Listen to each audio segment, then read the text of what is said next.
Rebel Author Podcast, where we talk about books, business, and occasionally bad words.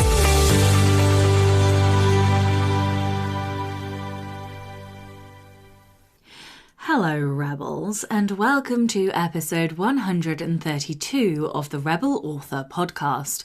Today, I'm talking to Nora Phoenix, and we're discussing niche genres and how to succeed. But first, well, it's not last week's question anymore, is it? It's 2 weeks ago. But it is. Fuck it. I'm gonna roll with calling it last week's question because that's what I always say.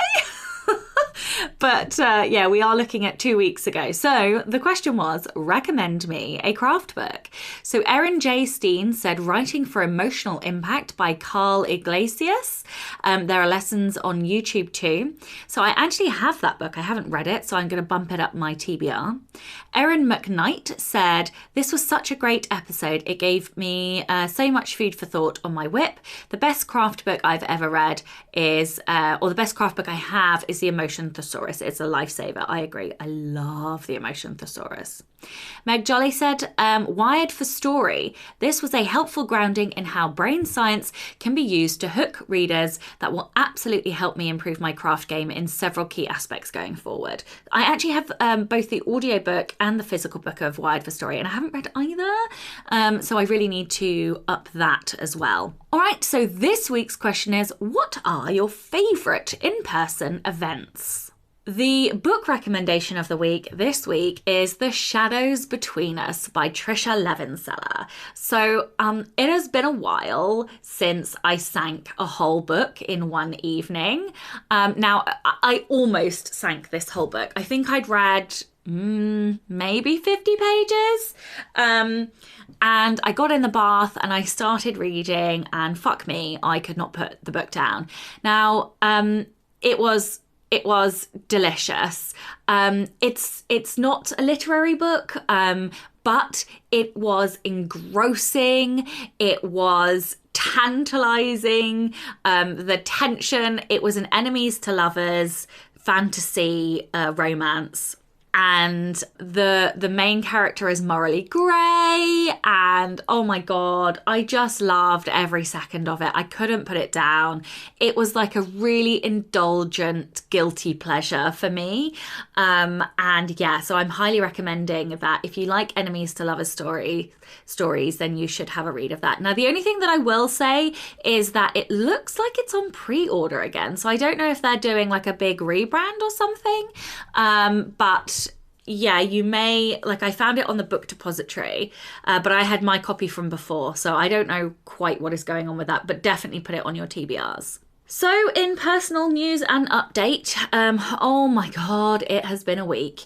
So I don't really remember, like, time is a bit of a lie, but obviously you know that Atlas had COVID for a second time, and he went back to school, and then he got sent home from school, and then we've had car troubles and car rescue trucks coming to us, and then Atlas got bitten by something which caused a load of problems. He's fine. We're all fine. The car will be fine. But it's been a week of a lot of interruptions and disruptions to the normal working schedule. So I've basically got fuck all done this week, which obviously makes my achiever wildly unhappy. But, you know, these things happen. That said, we did have the launch of the Rebel Diaries anthology, and I am so fucking proud of each and every single one of the authors in the anthology, and actually of all of the authors that submitted. It takes an awful lot to submit your work to a judging panel, and we had stacks and stacks and stacks of amazing stories, and it was a real honour. I was really humbled at the number of entries that we had, so thank you to everybody who submitted, and hopefully you enjoyed the little sneak peek that I popped up as an extra episode last week, where everybody sort of narrated a minute of their story. And yeah, if you haven't got yourselves a copy, please do. Please go and support all of the authors who took the time to submit, and the ones who were lucky enough to get into the anthology. Yeah, and then what else? Okay, so I've also had a book bub. Crazy weird timing, but the book bub was on the launch day of the Rebel Author Diaries. Now, I am going to do a full report on this because it was like a whole big project. I went from basically redoing all the back matter, all the front matter. I've redone the blurbs, I've done categories, I've literally redone everything. And I am now tracking the downloads, the free downloads, the conversions and the sell through to books 2, 3 and 4. And I have got multiple newsletters booked for the next few weeks. So I should think by probably June, I will do a really big write-up of this to explain everything that I did, how I did it, the lessons that I've learned and the results and the money spent. So yeah, I'm really excited to share this information with you because I think quite often we don't hear about results and numbers and things. And I really don't mind sharing any of this information. So yeah, that's what I'm going to do. And so I'm excited about that. What else? In terms of work, I am trying to get the slide decks done for this Enemies to Lovers course. And I've also been working on the next non-fiction book. So The Anatomy of Writing, How to Read Like a Writer and Teach Yourself Craft. So this book, I don't actually know if I've talked about it, but essentially this book is showing you how to really deconstruct your genre, how to understand what a writer is doing well, how to learn from that, how to implement it without copying, how to, basically how to be more intentional with your reading and get more out of your reading so that you develop and teach yourself craft rather than having to rely on other people to teach you craft. So, that's what that book is. And I have had another idea for another book. So for a nonfiction book that's different. And I'm very, very, very excited about that one. And I'm really trying hard not to have shiny magpie syndrome. But I do kind of have a bit of that. So I think over the next couple of days, I'm probably going to allow myself to sit down and just outline and chuck some, well, not outline nonfiction, but chuck some notes down, chuck some ideas down, look up some resources and bits and bobs. Because I am very excited about it. And I am probably going to go back to back and write the second one straight away because I'm that excited. So yeah, next week I'm going to London Book Fair. I will be there Tuesday, Wednesday. I will be in London on Thursday, but I don't know that I'm going to go back to the fair on the Thursday. I usually just do the Tuesday, Wednesday. So by the time this airs, it will be Wednesday. So if you're at the London Book Fair and you happen to be listening, then do try and find me and come and say hello.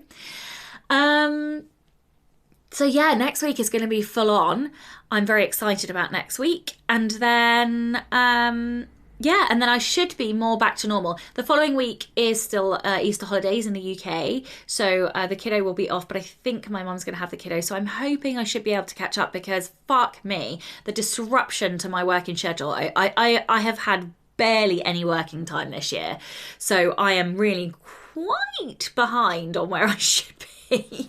But yes, so anyway, I am excited. The rebel of the week this week is Scott Williamson. So Scott is a patron and he is a wind-up merchant. And he sent me this delightful gift that was also equally antagonistic. So basically, for those of you that know, one of my favourite authors is V.E. Schwab. I think she is amazing. I love her writing. I love her stories. I love everything about her. But you also know I'm wildly competitive. So I don't know how it even came about, but basically it came about that I sort of watch how many books Victoria Schwab reads every year, and it became a bit of an in-joke with the patrons that I was competing, even though I'm not really competing, but like it became a joke, and so I just went with it. And anyway, so Scott, the little bugger, went to one of Victoria's talks, and he got a book signed by her. And then he handed her a second book. And what he said was, "This is for my friend Sacha, who is in a secret competition with you to read more books." To which V.E. Schwab responded, "Well, as long as I'm winning." So I am sure that all of you guys can understand how much that antagonised me. What with having competition as my number one strength. So Scott was delightfully pleased with himself, as he ought to be, because That was well played, Scott. Well fucking played, son. So he wildly antagonised me, and I am royally wound up. So this week's rebel is a rebel against me. How dare you, sir? How dare you? However, I did think it was a delightful story, and I had to share it with you because, oh my God, did it tickle me pink. Now, I don't want you guys to go getting any ideas about rebelling against me every fucking week. But if you would like to be a rebel of the week, then please do send in your story. It can be any kind of rebellion, big, small, or something in between. You can email your rebel story to Becca on rebelauthorpodcast@gmail.com. One new patron this week. Welcome, and a big thank you to Isabel Canas. I hope I've said your name right. I apologise if I've butchered it. Please do correct me. And a big, gigantic thank you to all of my existing patrons. I love you guys. You guys are amazing. I love the community. Now, we are going to be doing a Q2 challenge as part of the Rebel community. We have a shared, what is it called? A spreadsheet. And we are going to have, we'll try to have one person host a week each week. So 12 hosts or 6 hosts doing 2 weeks or whatever. And during that week, you can do whatever you like. So for the weeks that I will host, I will do randomly timed sprints and live sort of Zoom sprint sessions. I know other people, I also might send some sort of voice memo encouragement. Other people are thinking about doing other different types of motivation, and we will all check in weekly. So if you would like to join that Q2 challenge, then you can. And you can get all of the episodes early access to them, and bonus content like the Q2 challenge from as little as $2 a month by visiting patreon.com/Sacha Black. This week's episode is sponsored by Pro Writing Aid, but rather than me tell you why I think Pro Writing Aid is awesome, I am going to let my really good friend Caitlin Duncan tell you all about it. Caitlin is an author, a YouTuber, she's a hybrid author, she's the author of Take Back Your Book, which is all about book rights and a fascinating read regardless of whether you're traditionally published or self-published. So please do make sure you go and check out a copy, and I will put a link in the show notes. Okay, over to Caitlin. For me, Pro Writing Aid is a constant companion for every writing project. I dedicate 2 whole steps of my editing process for Pro Writing Aid to ensure that my books are at the level that my readers expect. I love how this style and grammar editor brings my writing to a whole other level, and I'm constantly improving my craft every time I use it. I also enjoy using the browser extension so I can ensure that even if I'm down to the deadline with an author newsletter or a very important email from my publishing network, that my communication is clear and effective every single time. And I also love how you get lifetime access to this program, which gives me the confidence that I don't have to worry about another subscription service. And the lifetime updates truly make this a worthwhile investment in my career and life. Hello, Rebels, and welcome to the Rebel Author Podcast. Today, I am talking to Nora Phoenix. Nora is a USA Today best-selling author in or male romance, with over 50 books published. Proud single mum to an amazing teenage son, book addict, lover of all things pink, and an eternal optimist. Hello and welcome. Thank you so much for having me. Thank you for joining. So I think I actually may have stumbled upon you, possibly because of Becca Syme. Maybe I feel like you may have been in the office once or twice. I don't know. I can't remember. But the time that I definitely saw you was 20 books to 50K. I wasn't in attendance, but I was kind of one of those virtual attendees. And oh my goodness me, I absolutely fucking loved your presentation. I think I've watched it 4 times now. So well, thank you. Yeah, no, I literally you probably know it better than me then. I just trying to draw out every single atom of brilliance from you from that session. So yeah, it really resonated. I think because we both share competition energy, and everybody who listens to the podcast, everybody can drink already. There's a whole on-running joke about how many times I mentioned fucking strength. So Anyway, would you like to tell everyone a little bit about you and kind of your journey? How did you get to where you are today?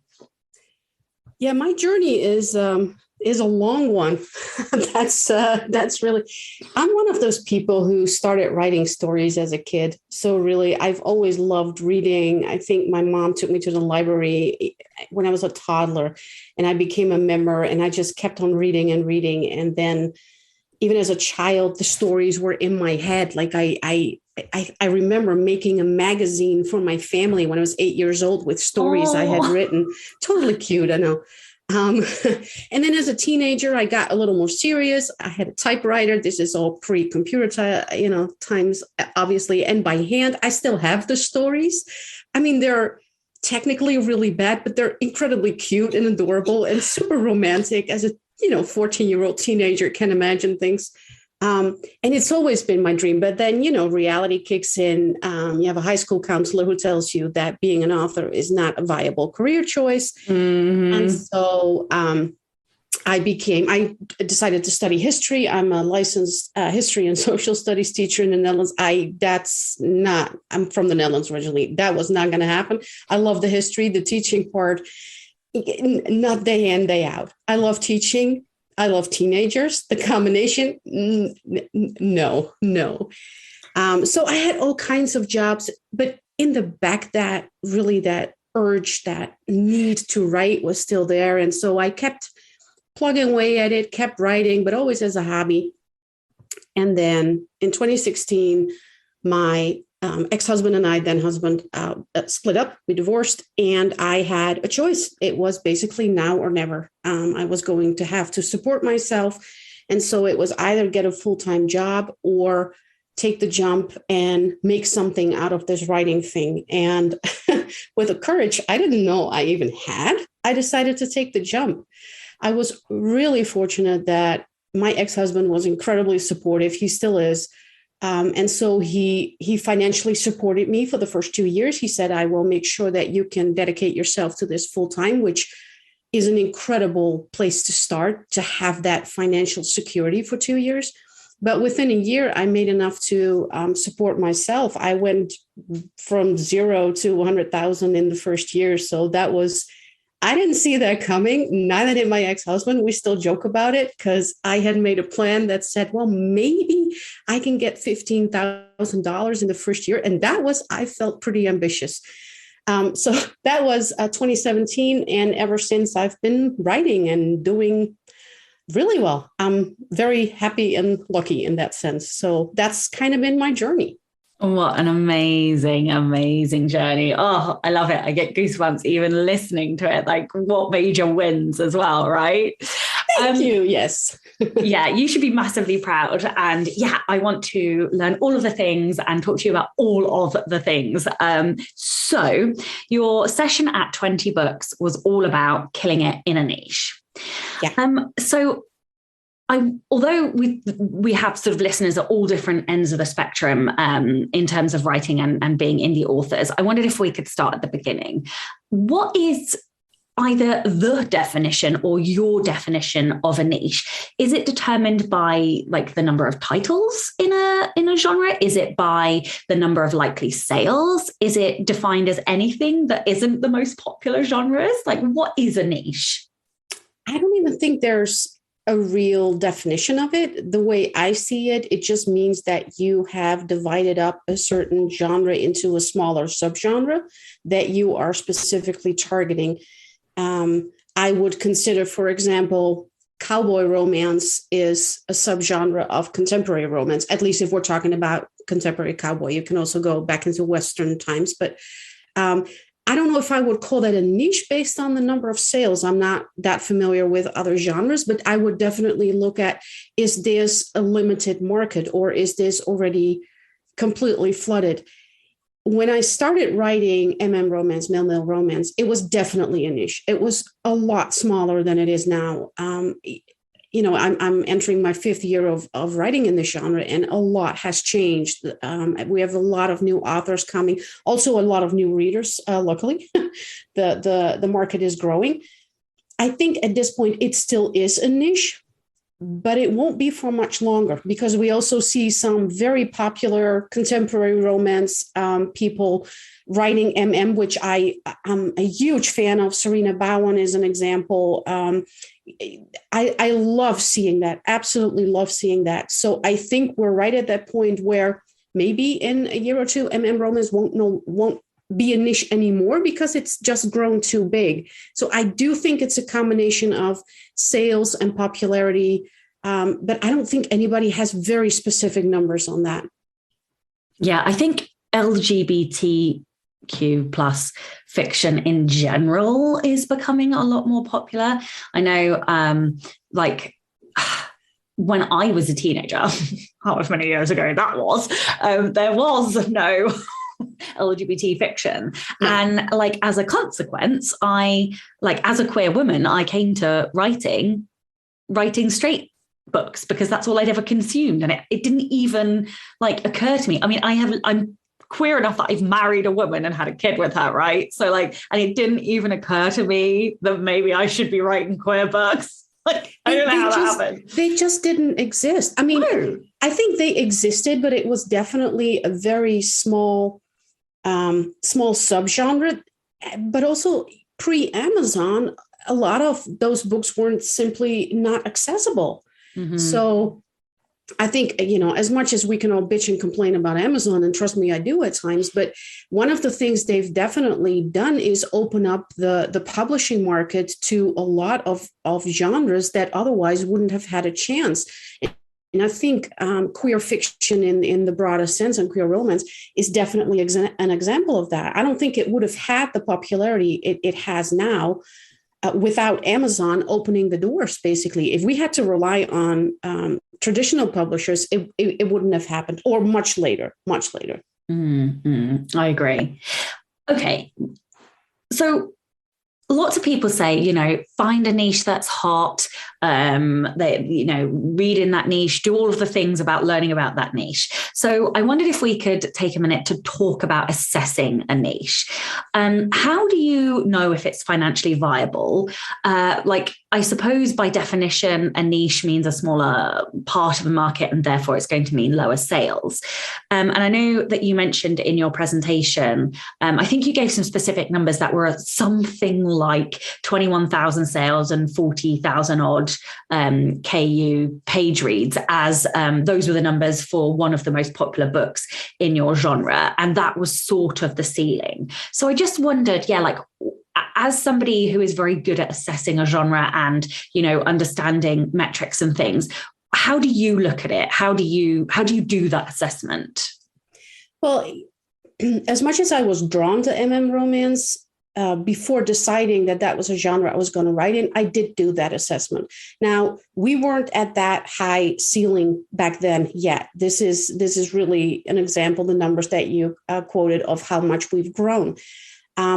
What I did is simply look at the top 50 in that genre. Now, in our case, we have the benefit that our niche is also a category on Amazon, gay romance. So I would go to the gay romance category, and for a couple of months, I simply kept track of what is the ranking of the top 50 in the Amazon overall store, because that will tell you roughly how much income they're generating. Now, it's always a guess because nobody knows how Amazon's algorithms work, and we never will know because obviously that's a trade secret. Completely understand.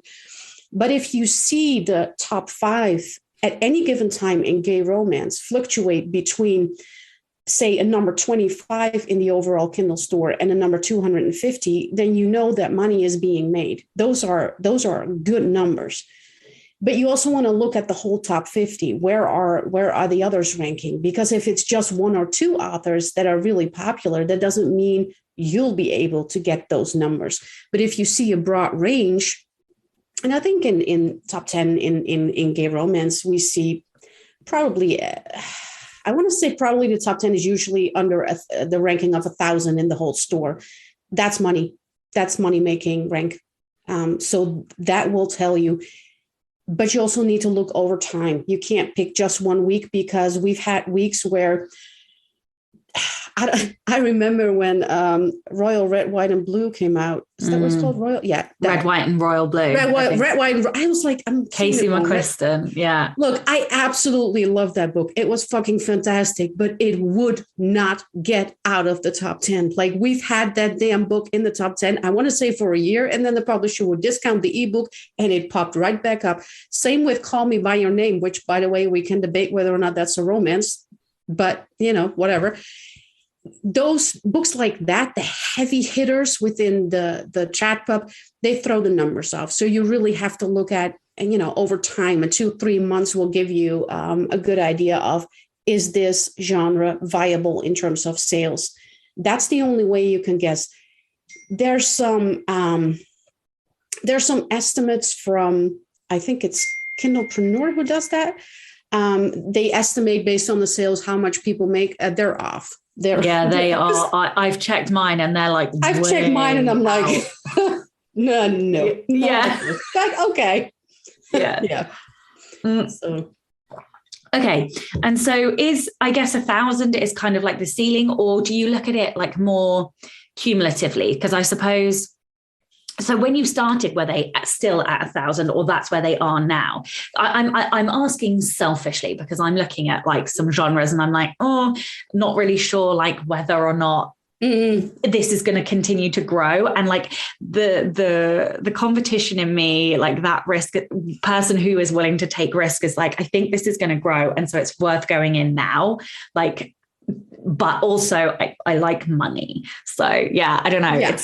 Yeah. It's a really tough decision because there are definitely moments where you have to grab the opportunity. One of the things I absolutely got right is that I was one of the first romance authors who went all in on German translations. I had released a few, they did really well. And then I was like, okay, if I want to grab this market, because I looked at the numbers and I was like, there is money to be made here. If I want to grab this market, I have to rapid release. And so I invested heavily in translators and release books. I can tell the difference between the releases I did back then and German releases I'm doing now, because they're not ranking nowhere near as high because the competition has increased so much. So there is absolutely something like the perfect timing and grabbing an opportunity. But yeah, we also want money because there's bills to be paid and, mortgages to be paid and all that crap. So it's a tough one. Yeah, it is. Okay. So I know that you write fast. I've heard you mention that you write fast. Do you think that you need to write fast in order to make a niche work? And what does writing fast look like? Do you have, what are kind of some of your processes? I think it really depends on the niche you're in. When I started out in gay romance, releasing fast definitely had advantages. My first book released in October of 2017. And for the first 2 years after that, I released every single month. That's a benefit not only for readers because they recognize your name, you play yourself, you write yourself into the picture, but it also helps, especially back then with Amazon's algorithm, because you release every 30 days, Amazon, keeps promoting your stories and you get a lot of organic traffic. So yes, in my genre, it helps. That being said, there's authors in my genre who are at my income level who don't release as often as I do, who are doing it once every 2 months or once every 3 months. It really depends. It also depends on the niche itself. I think there are several subgenres where readers don't expect the fast releases. It works for me, and it happens that I'm a fast writer. I don't think it's the only way. It's not like, you have to write fast to be successful. I don't think that's true. And what are some of the things that you have done or tweaked in your process in order to help you write fast? I've definitely embraced dictation, which was a learning curve. I really struggled in the beginning because my brain functions differently when I write than when I talk. So I had to, because I'm not a plotter. I do write some romantic suspense within MM. If I write the suspense part, I will plot out the suspense part because that's where the story needs to make sense. Other than that, I'm very character driven in the sense that I come up with the characters broadly. I define the main conflict and the setting, and then I start writing and I simply ask, okay, what would this character logically do next?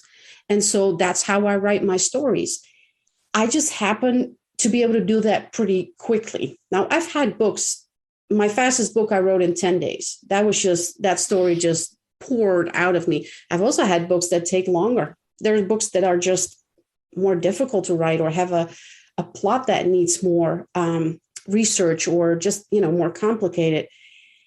I think, I'm coming back to the strength. I mean, I hate to jump to that, but I think it's a big part of it is that I'm a number one achiever and a number two learner.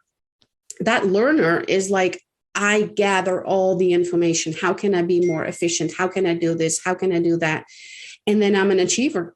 So competition is also in my top 5. So I have all those strengths lined up to basically say, okay, I'm going to do this and I'm going to do this really well. That's just how I'm wired. I compete with myself. I compete with others, not in an unhealthy way, but that's just... You're talking to number one competition. There is no unhealthy competition here. Like, we are all good with the competition. Well, I mean, there's this, a rising tide lifts all boats and we're not competitors. Look, when it comes down to it, we are competitors. I mean, not if you're not in the same genre, but as much as I support and love my romance community, in a way, we are competitors. So I do help others to a certain degree. The bottom line is I need to pay my bills, not everybody else's. Yeah, no, I completely agree. Ultimately bringing more readers into any genre helps the genre, but it also helps you. And also, I don't really believe in true altruism anyway. So, yeah, exactly. Okay, so everyone tells you to research your genre, but I think that for newer writers, that is a big statement, and there often doesn't come a lot of explanation for what that really means. So when you are looking, let's start with the market. What are you looking for in terms of everything outside of the book, in terms of understanding and researching your market and your books? Yeah, your genre. As cliche as it sounds, to me, it starts with reading. You cannot successfully write in a genre, with very few exceptions probably, that you don't read extensively in. Romance is a prime example of a genre that has unwritten rules. We are dealing with quite some sensitivities because we're writing queer stories. And if you are not well versed in the genre, you'll make mistakes in those sensitivities. I made them definitely in the beginning. I've really grown in understanding, basically the context in which I'm writing. But I think reading a lot is just super important to understand, okay, what is normal? What is common? What do readers want to see?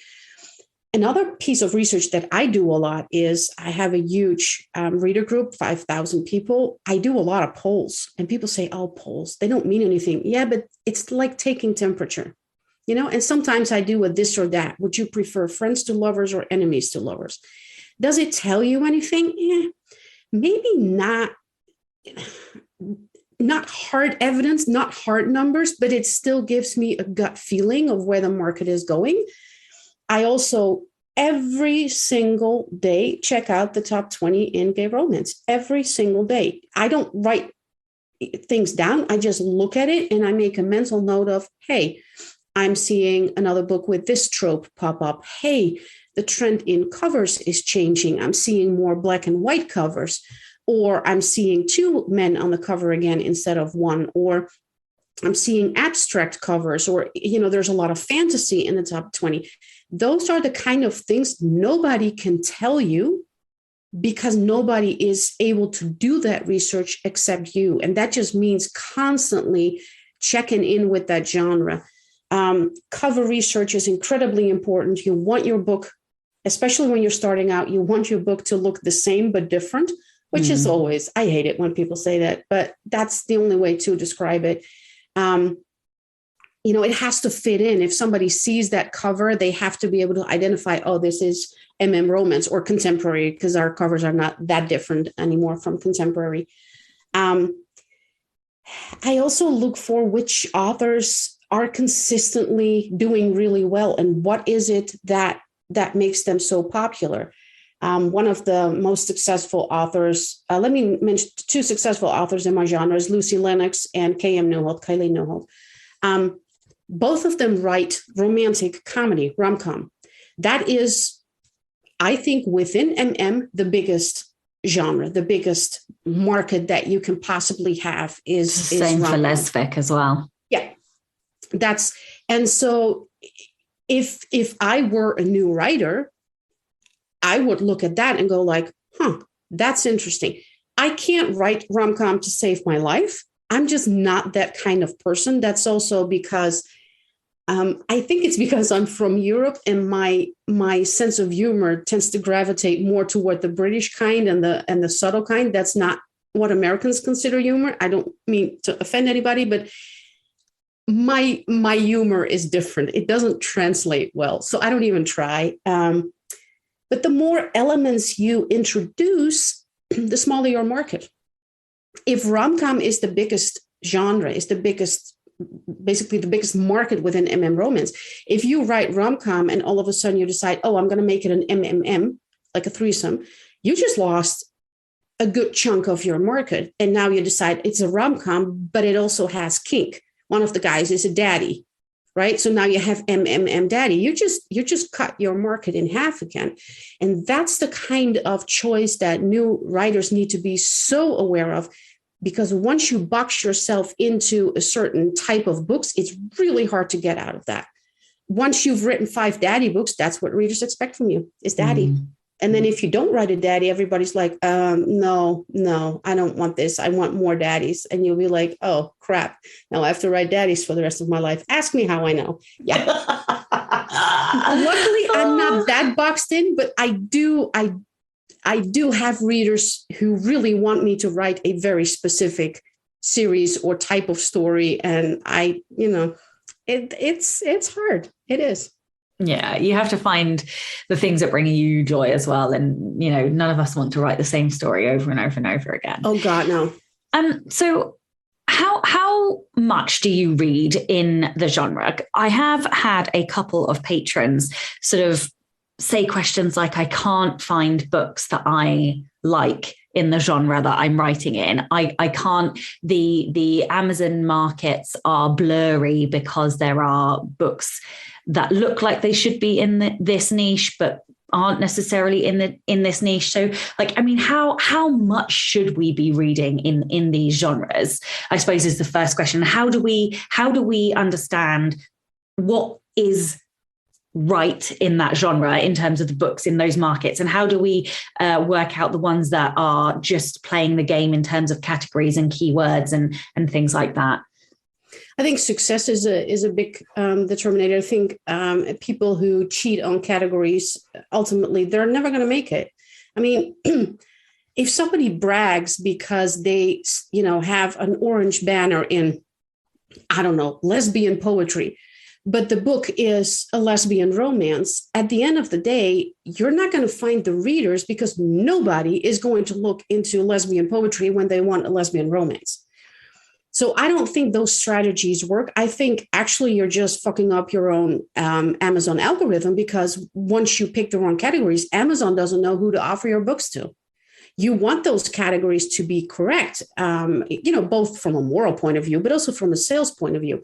Now, the problem we have in gay romance is that it's one category. Everything that is MM romance is in that category, whether it is contemporary, historical, fantasy, MPreg, which is, male pregnancy, a fun subgenre that we have, whether it's kink, daddy, everything is in MM. That is a problem, because it's really hard for readers to pick out which subgenres within MM they would like and which they won't.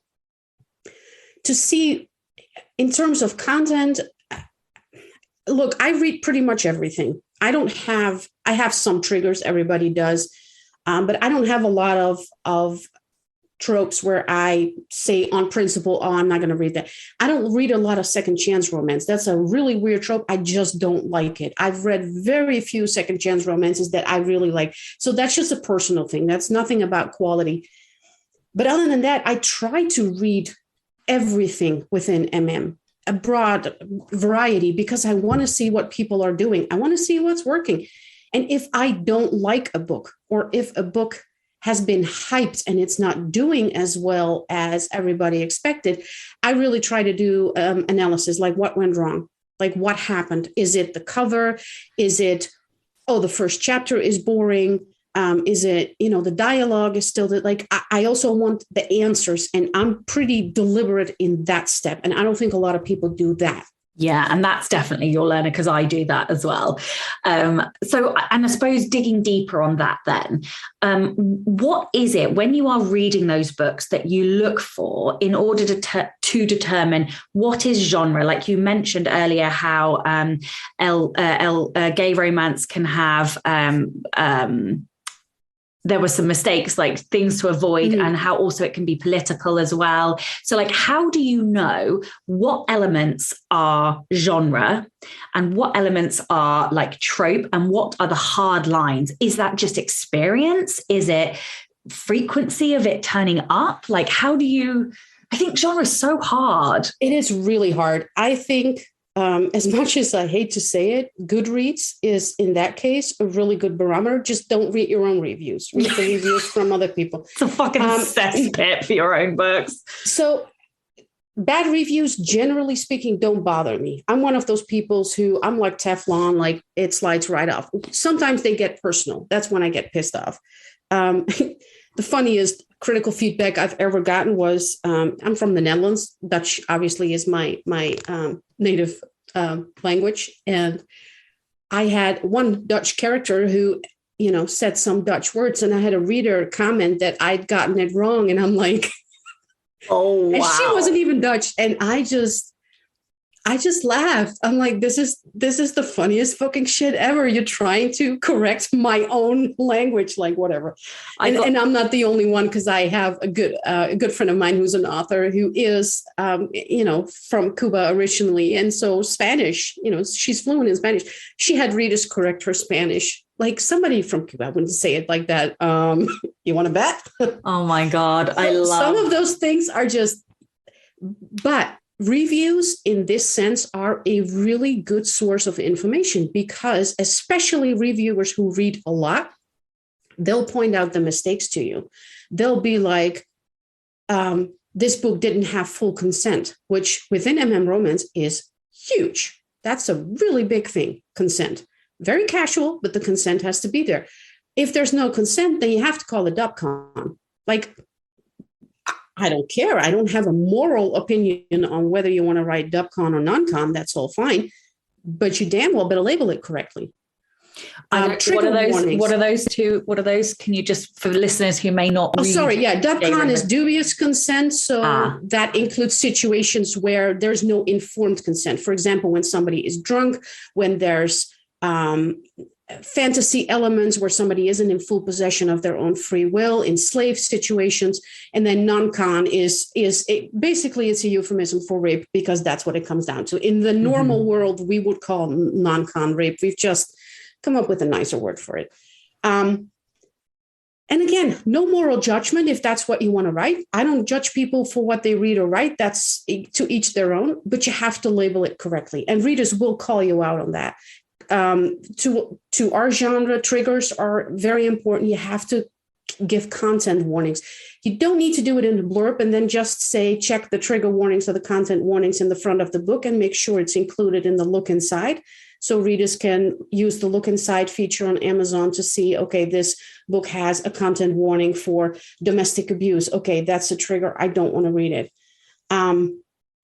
Issues specifically for MM are condoms, safe sex. That's a huge one. That's just, you cannot just skip condoms. You have to have a reason. And the reason can be a 2-line dialogue saying, a character saying, I'm on PrEP. How about you? Oh, I'm on PrEP too. There, problem solved. But you have to address it. Readers expect that. And some readers get upset if you don't.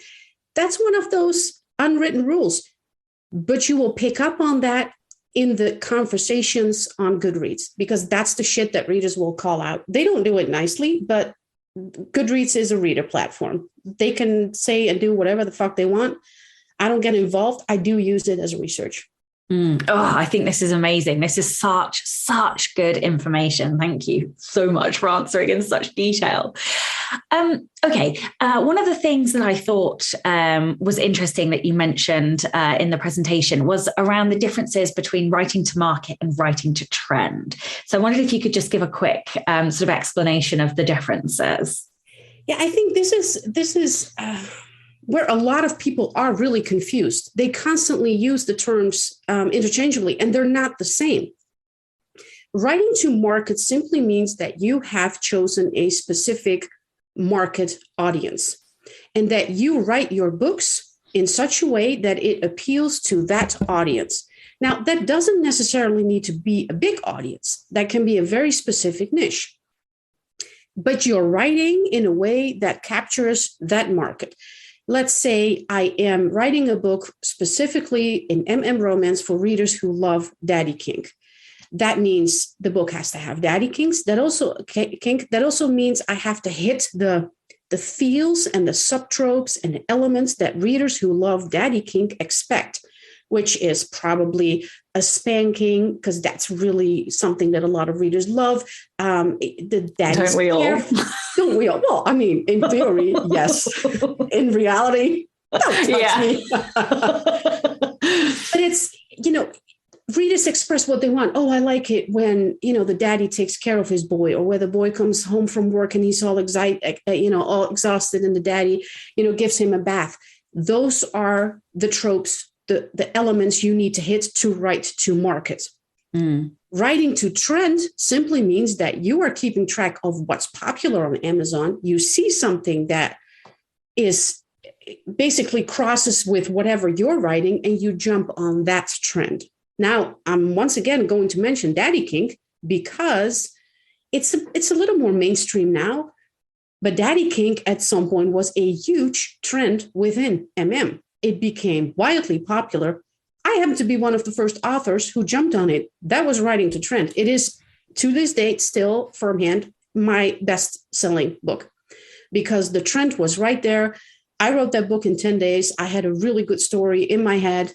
My God, I got the idea while traveling in Australia, of all things. And the story was so strong, I started writing by hand. I took pictures. I sent the handwritten stuff to my PA and asked her to type it out. Because I didn't have a computer on me. My God, that was fun. 10 days, I wrote the book. It's still my bestseller because I was able to pivot very fast and jump on that trend. But in order to catch a trend, you have to write fast and you have to really understand the trend. It's a risk you're taking because trends happen one day, they're gone the next. I mean, Twilight, the vampire thing, that started out as a trend. All the books that came after Twilight, all the vampire books, 50 Shades of Grey, holy cow, that started. Billionaire romances started as a hot trend. There's a whole trend. And so if you happen to write something that fits that trend, please, by all means, jump on it. It can make you really good money, but it has to fit. If you usually write sweet cowboy romance and 50 Shades becomes a hit, and all of a sudden you write a BDSM romance, no, that's not going to work. It's not on brand for you. Daddy kink for me was on brand. I'd written it before in a smaller sense. It was very on brand, and I think that's why it worked. Okay. Let's say you found a niche, you found a genre, and you've written the book, or you've written a couple of books, and you're ready to go into it. How on earth do you build a platform in advance of a launch? I think this is, for a lot of authors, the hardest part is, in general, marketing. That's because marketing is selling, and most of us hate selling because selling gives us, a bad taste in our mouth. Whereas I love selling because it means money. Yeah, well, there's that. Like, I don't mind selling so much if it helps me pay my mortgage. Right. I think, to me, I think everybody knows you have to build a network on social media, a platform, go on Twitter, go on Facebook, on TikTok, whatever fits your character and your strengths best. I'm not on TikTok because I'm not a video person. But I think, and a lot of people do really well there. That's awesome. What I think is a step that a lot of people forget is networking with other authors. And that to me has been the single most important thing I've done in building my platform. I had a reader group with over 500 people before I'd ever launched my first book. I was writing it and I was, promoting it, but the book hadn't released yet. My reader group started in August of 2017. My first book released in October. By the time my book released, my reader group had grown to 500 people. So how did I do that? I got a little lucky there, and I did some things deliberately, but I networked with all the other authors in my genre. I really networked. And the way you do that, for me, this is different, I think, for every genre. My genre is really active in Facebook groups. Like every author has a reader group. And so I joined all those reader groups under my author name as Nora Phoenix, which, obviously is a pseudonym, a pen name. But I joined all those reader groups and I became active in their reader group, not about me, but about them, genuinely saying, oh my God, I read your new book. It is amazing. I love it. And if you do that consistently, you are now on the radar of those authors. People may not remember you consciously, but they do subconsciously. And when your book releases and they see your name pop up, they'll be like, oh my gosh, that's that woman who's so active in my group and always so enthusiastic and promoting my books and whatnot. I'm gonna wish her a happy release day. I'm gonna promote her book. Then if I ask them, hey, can I do a takeover in your group? Can I post about my new release? They'll be like, sure. That's the step that so many people forget. They're just plugging away on Facebook and on Twitter, feeling like nobody is listening, but you have to tap into the audience other authors have already built, not stealing it, but the audience is there. You just got to connect with them. Something else I did is go to a reader conference before I had released my first book. There's a conference for MM romance called Gay Rom Lit, GRL, which is every year in October. And so in 2017, I went to GRL, which was in Denver at the time. And I had my first book would come out a week after GRL. That timing turned out to be absolutely perfect. Like I could not have picked a better timing because I met all these readers as a fellow reader. But at the same time, as soon as you get to know people, they're like, oh, who are you? Well, I'm also, my book is coming out next week. You can do it very organically. You don't have to sell. You just tell them, hey, I'm also an author. And, they were, oh my gosh, what's your book called? I'm going to pre-order it. So my first book had over 100 pre-orders for a newbie author out of nowhere, over 100. So that's how I did that. Now, here's the caveat. I'm an extrovert. I'm an introverted extrovert, however you want to see it. Like, look, I love people, but after 24 hours, I need some quiet time and everybody needs to shut the fuck up because I need to recharge and then I can take people again. I'm like that. I'm easy. I talk easy. I'm social. I can make connections. That really, really helps. I think it's a lot harder for people who are naturally introverted and have more social anxiety or, anxiety about social situations. That makes it a lot harder. So I don't mean to make it sound easy. It was for me. It's not for others. I completely understand that. Yeah, I think I call it an ambivert because when I am in a conference, it's all game face. There's a competition talking, but like it is game face and it's all the talking. And then I'm like fucked for like a week afterwards, but I can do it. And I can, be buzzy and, whatever else and smile and inside I'm puking in the corner and rocking, but it's fine, we can do it. And then afterwards I just quietly die for a week. Yeah. Anyway, I recognize that. I like that word. Yeah, that kind of says it. Yeah. Okay, so do you have any advice on release strategies? I think it really depends on how often you release. Because I release every month or not entirely anymore, usually every 6 weeks, give or take. it's a little harder to build that same level of excitement and go all out for every release because I have so many. I think if you release 4 books a year, you're much more able to build that momentum, and you should build that momentum. That being said, I do really promote a book for as long as I can. I share a lot of teasers, and I use a lot of visual teasers, which is something not every author does. It's just, you want to grab the people who are visual as well. So you want a picture of the character or what the character could look like, and then, pick an emotional quote, something that appeals to the reader, where they're like, oh, wow, I really want to read that book. I use those a lot. I'm lucky that I have a designer who is absolutely fantastic at making them, because I suck at graphics. So I do that a lot. Release parties I did in the beginning, but I'm at a level where it really doesn't make that much difference. I more do a release party to invite other authors to my group and give them a platform than the other way around. It doesn't do much for me. I might do it for a new series. If I launch a new series, I usually go a little more all out, or if it's the last book in a series, then I make it a little bigger. I don't usually run ads, which I know people are still like, how can you? Yeah, I don't.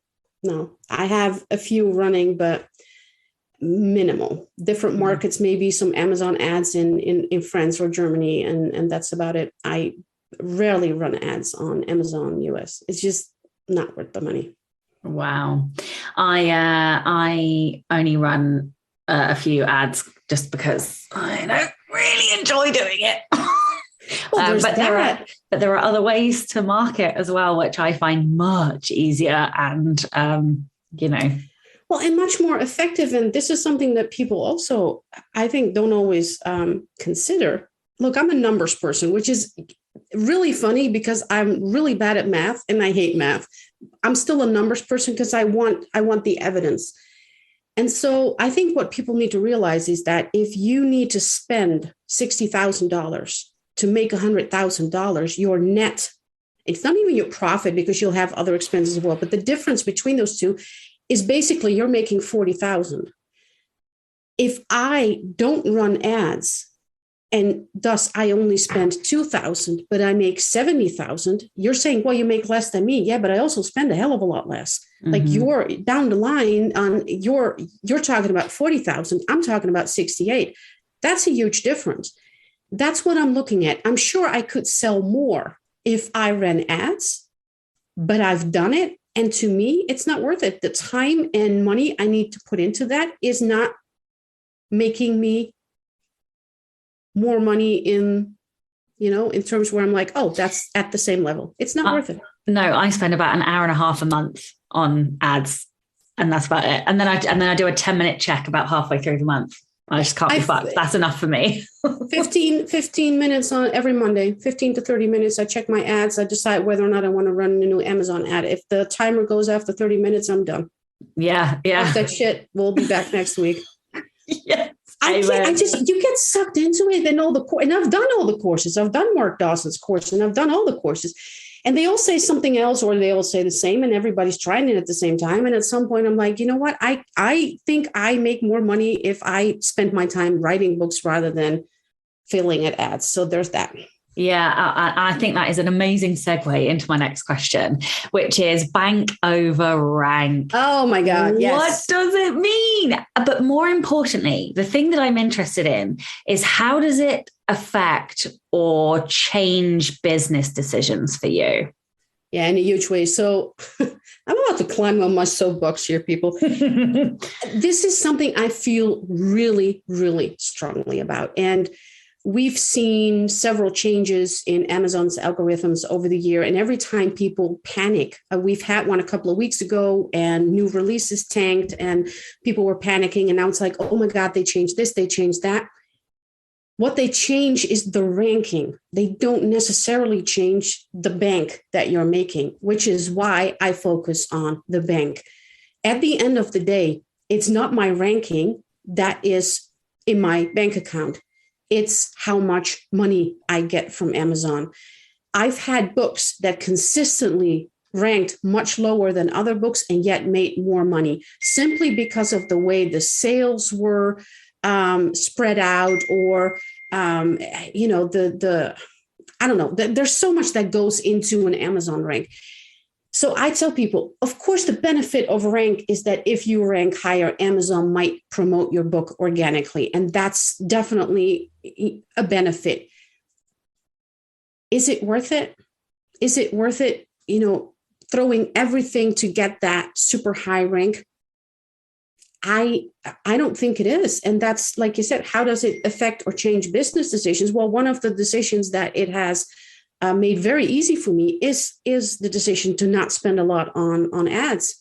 Ads would absolutely improve my ranking, but it wouldn't improve my bank, because at the bottom line, my bottom line would be much lower. I'm not willing to spend that.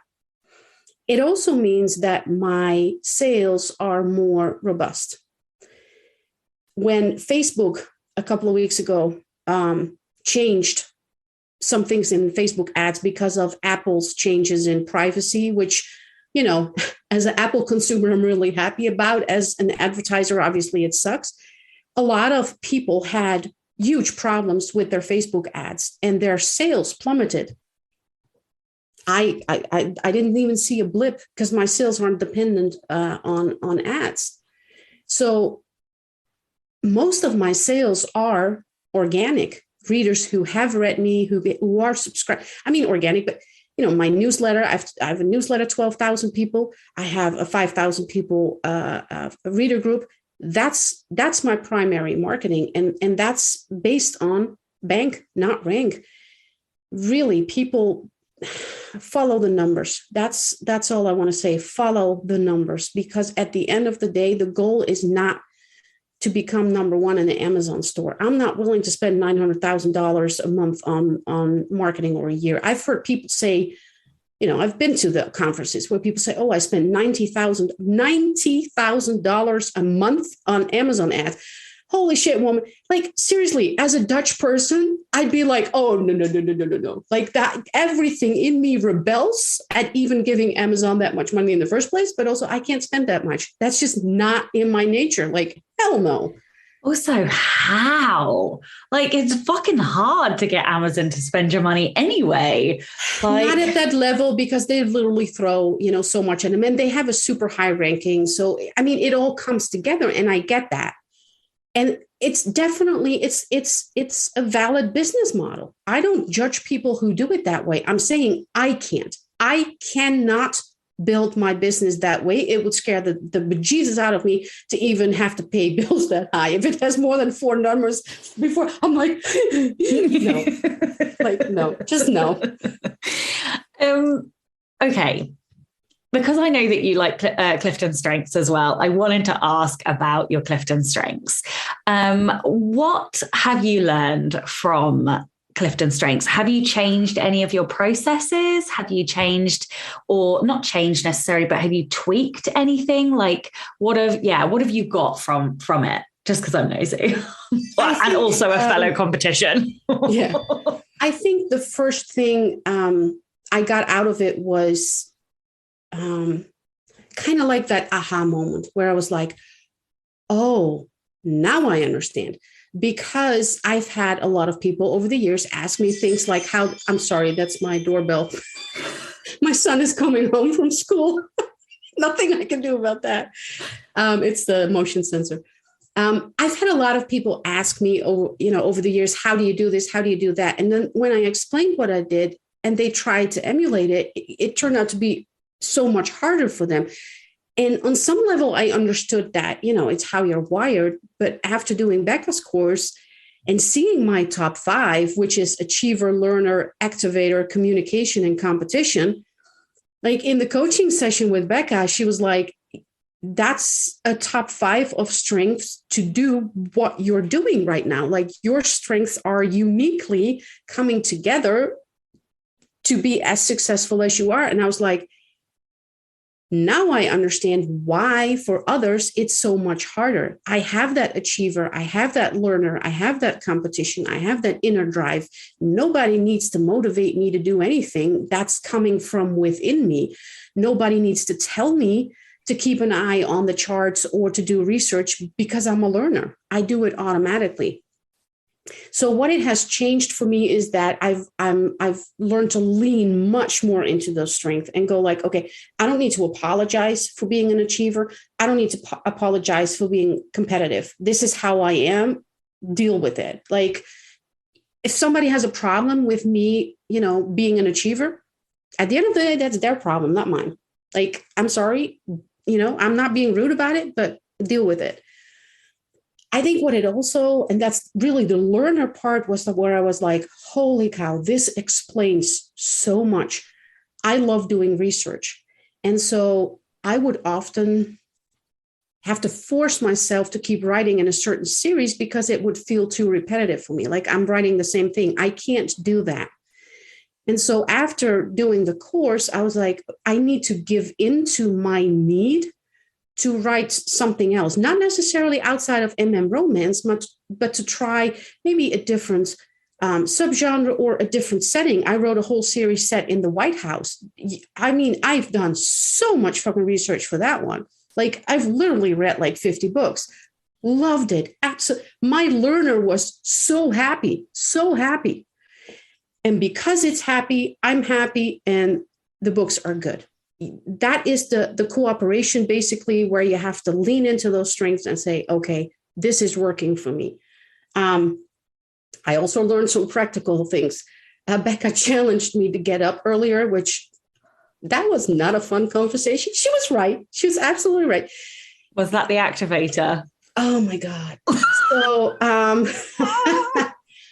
I'm a single mom, but I share custody with my ex-husband. So I only have my son half the time. If I don't have him, there is no reason for me to get up early unless I make an early appointment, which I don't. Right. And it's not even that I'm not a morning person. It's just that I don't like being told what to do. So I just want to be able to sleep in. Right. Becca and I had a really good conversation about that. And she challenged me, like, try it for 2 weeks and see the difference. Well, it turns out I'm a lot more productive if I get up at 7 instead of at 10. So I'm still somewhat resentful about it because I fucking hate it. She was right. Becca, oh, man. Right. Yeah. Damn it, Becca. I know. Oh my God, that one killed me. Yeah. Oh yeah, man. She is amazing. Like, I definitely idolize her. My learner is so deep in the pit of learning everything and just consuming strengths. It's unbelievable.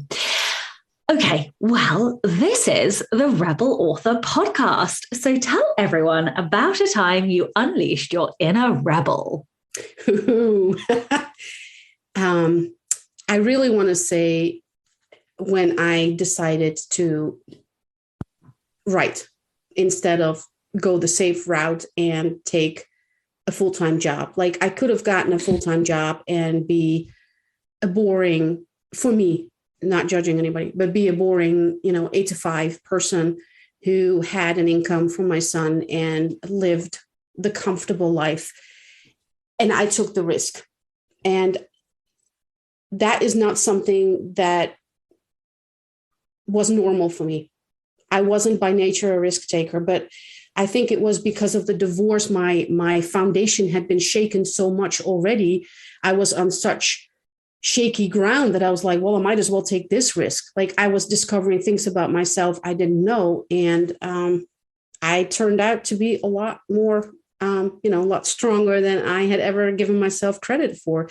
So that's definitely been a moment where I rebelled. And a lot of people were convinced I was going to fail. Like family and friends, when I said, I want to write full time, they were like, oh my God, why the hell do you think especially because I'm writing in English. And they're all like, it's not even your own language. So, yeah.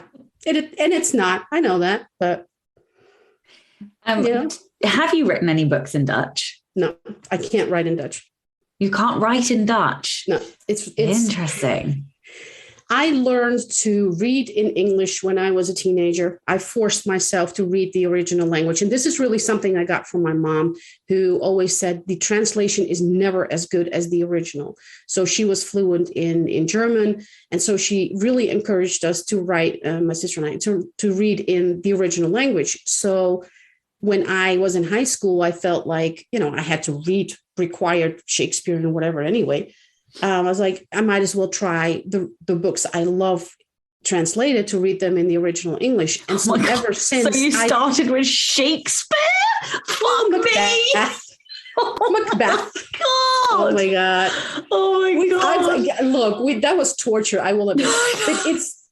But after that, I started reading the same books that I would read translated into Dutch, the same romances. And I don't think I ever read in Dutch, not since high school. It's just not a language I read in. Wow. Oh, I am so amazed at people who speak multiple languages. So my dad has lived in the Netherlands probably for, I don't know, maybe 17 years. So he speaks, he's not obviously got native fluency, but he speaks Dutch. And but he also speaks Hebrew, he speaks Spanish, he speaks a little bit of German. He speaks English and like all of these different languages. And it just fucking blows my mind how like what language do you dream in? That's always a question that amazes me.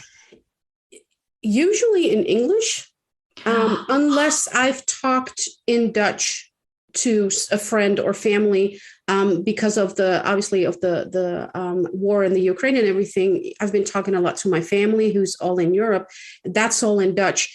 So I noticed that I've been thinking more in Dutch. It also depends on how tired I am. In weeks when I'm super stressed and super tired, I switch back to Dutch. My PA can often tell when I'm really stressed out because I'll have trouble speaking English. I'll revert back to Dutch. It's just that language is just, that's my ground language. That's just, the base.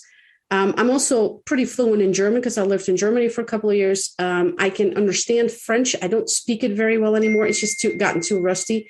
And then a little Spanish. And I speak Bavarian, Bayerisch, which is a German language from the south. We lived there in a very small village. Nobody spoke official German. They all spoke the dialect.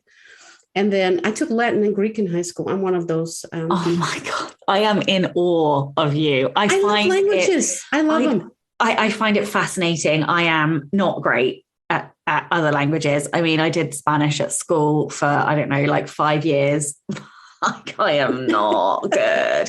I mean, I started, funny enough, because my siblings all grew up in the Netherlands. And so weirdly, my brother's first language is Dutch and my sister's first language is English, even though they both lived in Holland and America at the same time. But my sister just had an affinity for, they are both clearly fluent in both languages, but my brother will respond in Dutch and my sister will respond in English. Anyway, and it was fucking me off that I couldn't understand what was going on or throw the sibling abuse back.